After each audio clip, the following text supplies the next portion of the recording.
अरे इहो बिछुए ह खा जा बुझाइए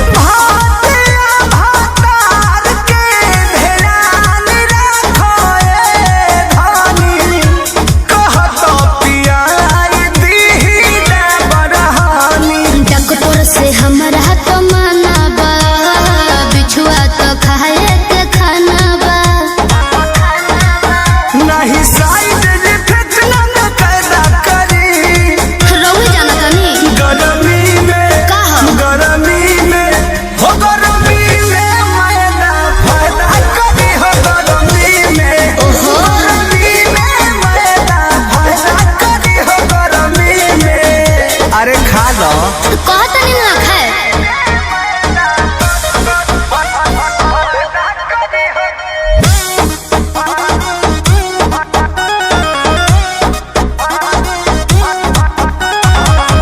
मोबाइल नंबर 84 272 94 964। कृष्णा पे दर्दिया प्रमोद जी